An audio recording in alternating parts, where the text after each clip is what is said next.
And the principle there that allows you to see what the future might look like when it's exponential and not linear is imagining any rate of improvement. And so this is how I think always in my business is when I'm thinking about which bet to make, I imagine if there's just 5% rate of improvement per quarter, eventually this happens. Mm-hmm.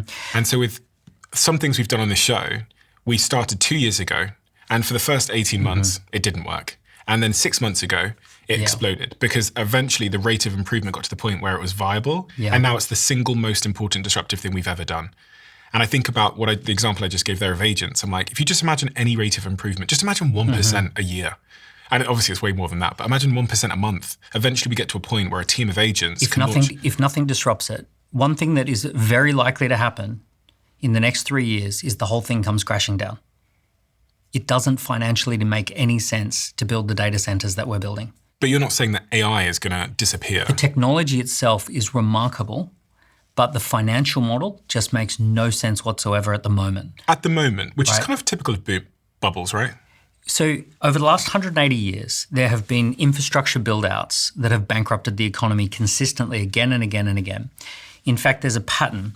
Whenever we spend more than 3% of the overall GDP of the economy on an infrastructure build-out, it bankrupts the economy briefly for 10 years, right? So this happened when we did railway tracks. In fact, it happened twice in the UK and twice in the USA. Then we bankrupted ourselves putting the electrification grid in place. We bankrupted ourselves putting highways in place. Now, there's something that makes this worse than ever before.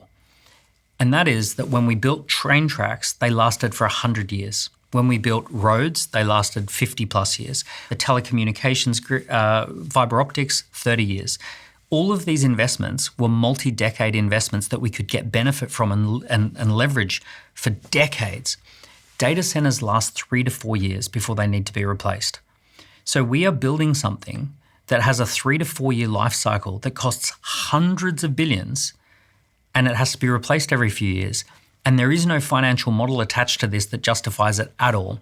So one thing that I'm predicting is that in 2029, 100 years after the Great Depression, we will see a massive financial meltdown based off the back of these data centers that have been developed at the moment.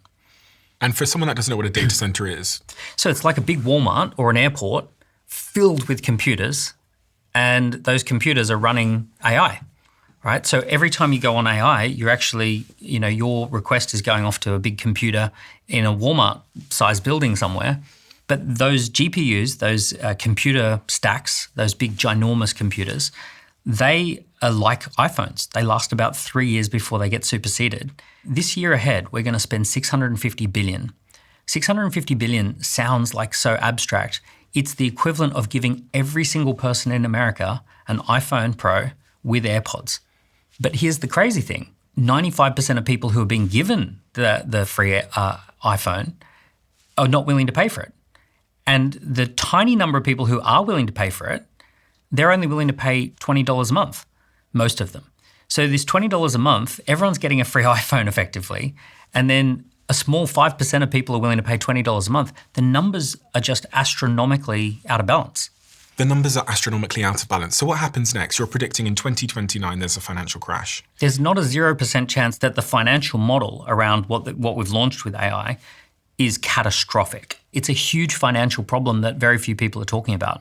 So let's talk about, in a world of AI, what are the skills that survive? And what are the professions that you believe survive? If you've got children, Daniel. When they come to you and they say, Dad, I'm hearing about all this AI stuff and I've seen these robots in China doing backflips. What should I be learning now to make sure that the next 20, 30, 40 years of my career is prosperous? It's the entrepreneurial skill set that is the most important skill set. It is essentially the skills of identifying an opportunity, prototyping fast and cheap experiments to see if you've got something that people want, taking it to market, making your initial sales, scaling up to your addressable market, and then exiting and then coming up with a new idea.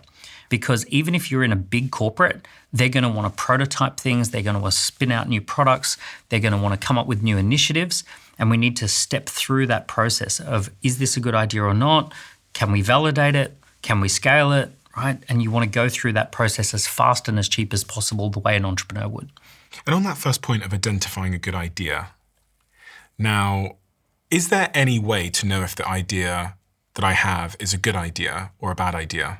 Yeah, this is a step that entrepreneurs call validation. And the rookie entrepreneurs that fail, they don't do this step very well, right? So they don't do market validation. They don't do product validation. They simply get excited about an idea and then they go all in on the idea. And what really experienced entrepreneurs do is that we come up with ways to do fast, cheap experiments. So for example, last year I had 2 ideas and I actually kind of liked one a lot and I liked one a little bit. And what I did is I set up a waiting list campaign and I basically invited people to join the waiting list for idea number 1. And about 750 people joined that waiting list. And they filled in a set of questions so that I knew that 750 people were interested in this idea. This was my favorite idea. And then the second idea, I invited people to join that waiting list. And 4,500 people joined that waiting list. So even though this wasn't my favorite idea, it was way more exciting for people and it was sitting on top of a much bigger need. So off the back of collecting 4,500 people on the waiting list and collecting all the data and the information, we went to some angel investors about a week later after doing that, and we raised £250,000, so about $300,000 or $400,000. And all of that took about a week or 2. With that example, how do you know that the business itself and the delivery of that idea actually meets their expectation? Because I can think of multiple examples where someone clicked on an idea that I had, but actually the delivery of that idea fell short of expectation. Because sometimes things can sound good when you see the flyer or the poster or the advert, but the reality of the experience is actually not that great. So let me walk you through the 6 steps quickly. Step 1 is called founder opportunity fit. And founder opportunity fit is finding something that you want to do. Step 2 is validation, right? So this is where we actually try and see, is there a market? Could we build something? Could we sell something, right? So that's 2 validation. Can we build it? Can we sell it? Step 3 is called product market fit. And this is the next step where you're actually trying to figure out, can we actually make this live up to people's expectations so that they really like it? Is there a group of people who buy this and they're happy with the purchase? And we want to do that carefully and cheaply. And then finally, once people say, or the next step, once people say, yes, we can do that, we go to market. And go to market is making sales. And then after going to market, we scale up, right? Step 5. And then the final step is we exit. So we go through those 6 steps and we call that a value creation loop. And that value creation loop goes through those 6 steps and each step has its own little job. And what we're trying to do is just validate, go to the next step. Achieve the milestones, go to the next step. And that's how we do it as entrepreneurs. So in a world of AI, are there any particular opportunities that you think are new and exciting that anybody listening right now could pursue to make money, whether it's passive income on the side or to leave their current role and pursue entrepreneurship for? Well, the starting point is that everything is an opportunity because what do entrepreneurs do? We find things that could be done better, faster, cheaper, or with more emotional benefits. But has AI created any particular interesting opportunities in your view that you think that's a huge arbitrage opportunity? I think one of the best opportunities is a small SaaS company. So software as a service was an elite level business opportunity that very, very few people could enter. That was something that only maybe tens of thousands or hundreds of thousands of founders at most globally could have a software company.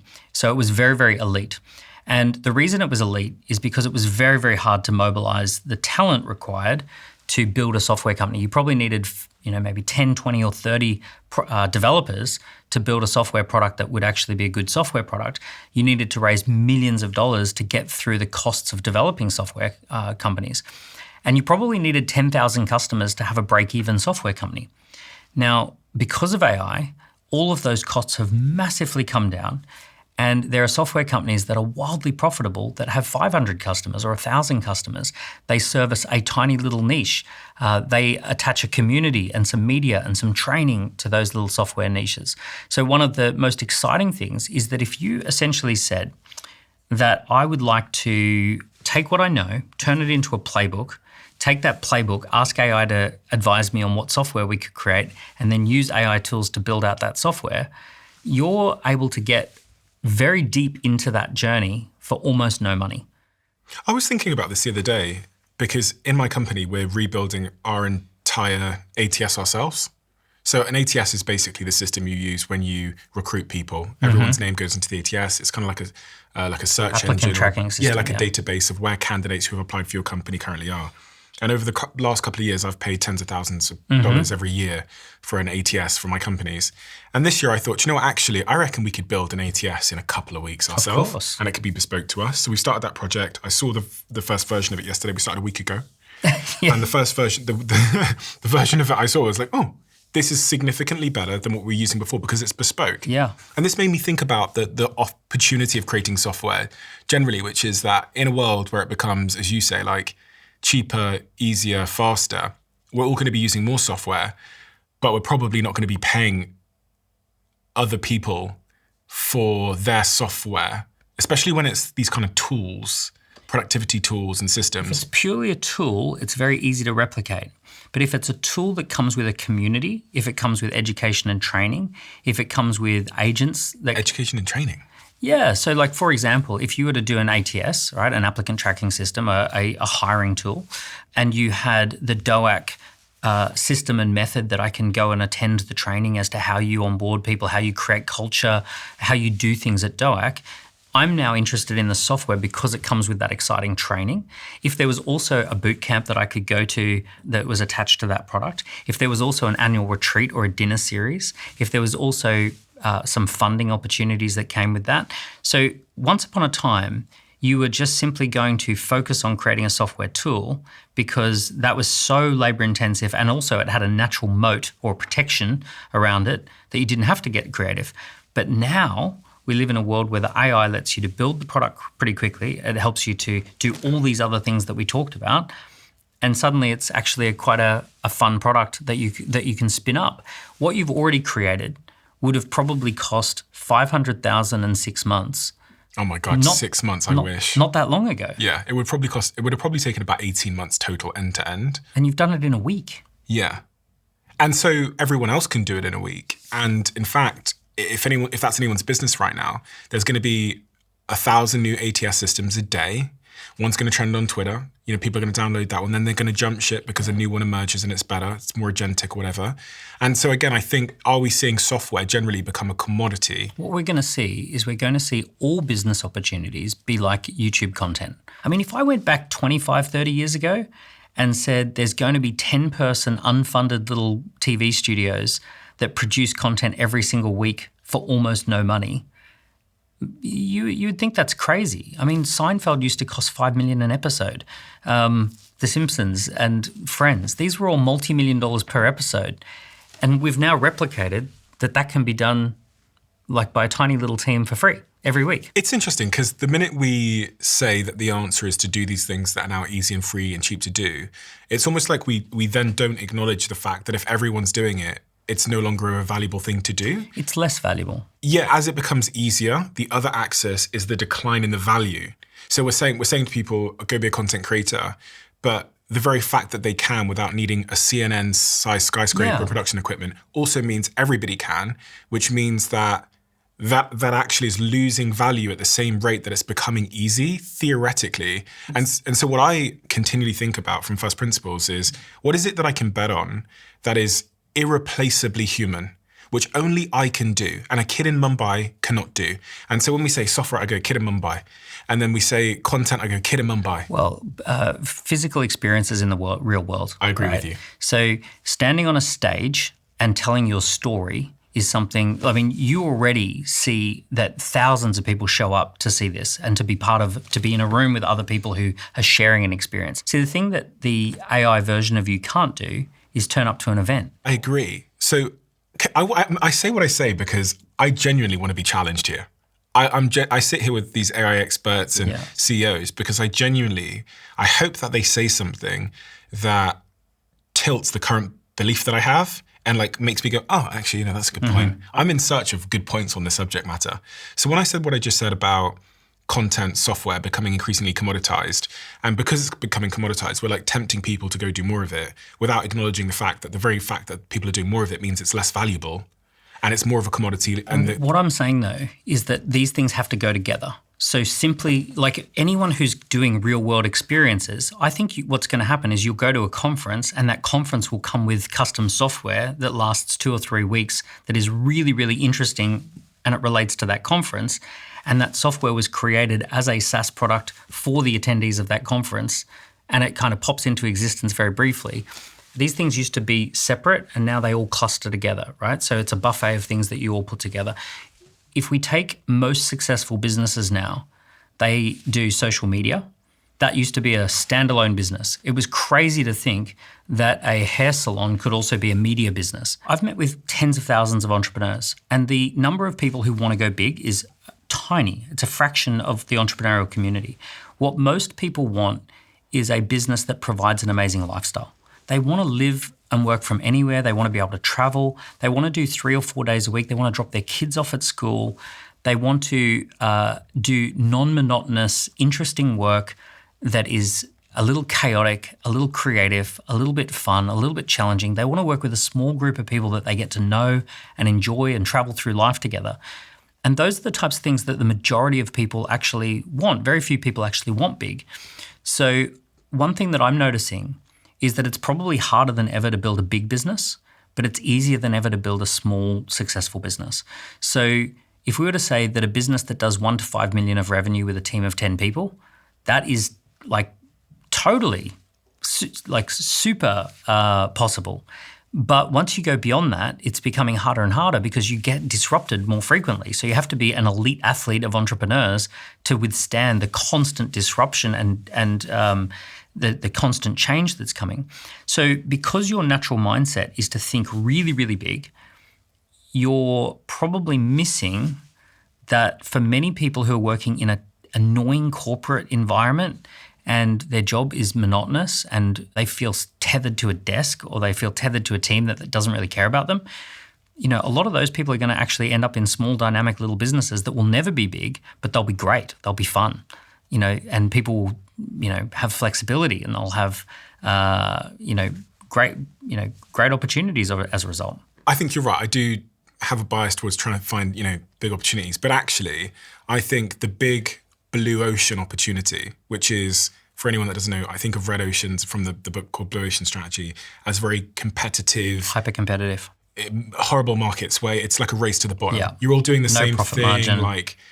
you're all saying the same thing, doing the same thing, and you all think that your unique positioning is unique, but it's actually not. The market doesn't value it any differently. Yeah. Like a wine company saying that their wine is a year older or that using a fancier word on the label. Yeah. It's a red ocean, a bloodbath. A blue ocean is an uncontested waters where you have room to grow, much less competition, and there is actually something fundamental to your proposition, your business idea, the value you're giving to the world that is unique. I'm looking for blue oceans, and yes, I will try and build a big boat in the blue ocean because that's my nature. But also, life is easier when you sail in blue oceans for everybody. Even if you want a lifestyle business, I think one of the great examples at the moment is if you started a marketing agency. When I started one in 2014, especially a social media agency, you were in the blue ocean. You were, briefly. Briefly. And they say, blue oceans often last for 10 years. In 2024, my best friends, I'd say 70% of them run marketing or brand agencies. Yeah. I'm having the same therapy session with them once a month at the moment. And if you look at the big five agencies in the world, the WPPs in the world, Martin Sorrell's business, they're all competed away their margins and they're struggling. Yeah. They're losing their profit. They're losing their market share. And AI and digital technology means that this disruption cycle happens in months, not years anymore. So you said a blue ocean can last for years or decades, not in the world of AI.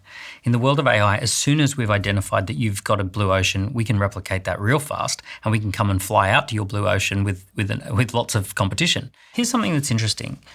Throughout all of history, whenever you find societies that have low social mobility and hyper competition, there's lots and lots of festivals. So you go into medieval times, they've got a festival for every season, they've got a festival for every life event. There's just constant festivals. You go into rural Africa, rural India, and it's festivals, right? Weddings, funerals, seasonal festivals. It's a huge part of human culture that we have lost in big cities. Like we don't do a lot of festivals. It's rare that we do a lot of festivals, these real world experiences. But I don't necessarily think it's a blue ocean because as soon as people realize how much people want to do festivals and want to do real world experiences, a lot of companies can also add this to the mix. I think what is defensible is community, experience, and embracing the constant chaotic change and coming up with new stuff all the time. One of the bets I'm making, and it goes back to what, again, reasoning up from first principles. If the question is, what can I do that an AI agent or AI could not do? And especially in the context of what humans will continue to need. Mm-hmm. When you were born, Dan, you were born with a bunch of needs. And those needs fundamentally haven't changed. One of them is connection. Mm-hmm. I think you'll always be able to discern what is real human connection from artificial connection. I remember being 16 years old in my psychology class at the back when they told me about the rhesus monkeys experiment, where they got a rhesus monkey, this small little monkey. They pretended that its mother was a wire mesh. So they made a wire mesh mother. The rhesus monkey grows up to be a psychopath because its fundamental human need of connection is not met. They then did it with a cloth, and the rhesus monkey grew up to be a bit more stable. And then obviously they showed the examples where the rhesus monkey actually had a physical flesh mother, and it was fine. So I say this to illuminate the fact that we have fundamental needs that if not met, there will be consequences. One of ours is connection. So as a content creator, I can sit here and I can tell you what happened today, right? I can say at 6 o'clock, this guy broke into this bank and then he left. I think that's a commodity now. I think the thing that I can do as a podcaster, as a behind the scenes content creator, as a streamer, this is why I'm so bullish on streamers, is they're making irreplaceably human content. There's no AI an AI can tell you what happens in menopause. An AI can't tell you its experience of menopause. Yes, we need to find something that only we can say as humans. And every single person has this, by the way. But a lot of us overlook what we can say as a human. I recently came across a financial planner, and his name is Matt Pitcher. And he gave a TED Talk. And the TED Talk is about what it was like for him to meet 100 people who had won the lottery. So he had a partnership as a financial planner with the British Lottery, and every week someone wins the lottery, and then he goes in and meets them a week later after they've discovered they've won the lottery. Wow. But what he did is he looked back at his history, and he had lots of different things that he was doing, but he looked back at his history and he connected some dots, and he said, hey, wait a second, there's something that only I can talk about. There's something that is my thing that I've experienced, that I lived through, that I've sat in those living rooms, I've sat eye to eye with those people, and only I can talk about that. And because of that TED Talk, he's had 500,000 views in the first few weeks, and his business is obviously going to explode and all of those kind of things because he found something that only he could say. I believe that every person has something that's human that only they can say that's highly relatable. You shared with me an interesting philosophy when we first met. I did my first episode on Diary of a CEO and it got millions of views. And I said to you, why is it that my episode got millions of views, but a few weeks ago there was a billionaire CEO who only got a few 100,000 views, and a few weeks before that, there was a billionaire CEO who only got a few 100,000 views. And you said, Daniel, relatable beats impressive. Yeah. And a lot of people think that they have to cure cancer or launch a rocket to Mars or that they have to win a Nobel Peace Prize or float a company on the NASDAQ. And actually, each individual person, we have to discover what I would call your personal intellectual property or your personal intellectual capital. And your personal story, your personal playbooks, your triumphs and your disasters, the things that you've done that are interesting to a certain group of people that you can quantify, that you can describe, that you can give me what it was like, those are your personal playbooks. Now, once you have personal playbooks, you have the ability to turn that into all sorts of products and services through AI. But it starts with having personal playbooks. If you love the Diary of a CEO brand and you watch this channel, please do me a huge favor. Become part of the 15% of the viewers on this channel that have hit the subscribe button. It helps us tremendously, and the bigger the channel gets, the bigger the guests.